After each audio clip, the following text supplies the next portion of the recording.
विकास कसरी गर्ने भन्ने चिज यहाँ कोरियामा है। हाम्रो कोरियाको नियम कानुन यहाँ आर्मी पुलिसको कुनै आवश्यकता पर्दैन। यस्तो हुनु पऱ्यो कि देशमा पुलिस देखा छैन नि, एक हप्ताभन्दा बढी भयो। आर्मी पुलिस देखेकै छैन, यहाँको पटन कस्तो केही देखेकै छैन। एक हप्ता भयो भाइ आयो अहिलेसम्म। पुलिस कस्तो ड्रेस लगाउँछन्, कस्तो कहाँ छन् केही देखेकै छैन। ट्राफिकमा नि त्यहाँ रुट सबै लाइटहरू छन् यहाँ, ट्राफिक लाइट। अनि त्यही भएर त्यहाँ आवश्यकै परेन। अनि सामान्य चाहिँ देखिँदै देखिँदैन पुलिस।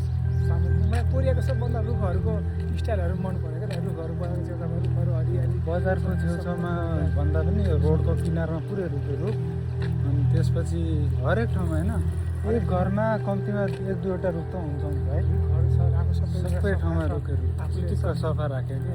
अनि यो खोला हाम्रोतिर खोलाको यो छेउमा के गर्थे, यो खोला छ अनि खोलाको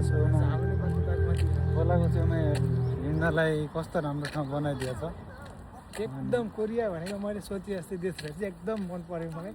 सफासुग्घर सबै कुरामा एकदम नियम कानुन भनेको सबैलाई बराबर नियम। एकदम ठुलो सानो यताउता भन्ने केही हुँदैन, सबलाई एउटै नियम लाग्यो। ओके दाइ ल। Okay by.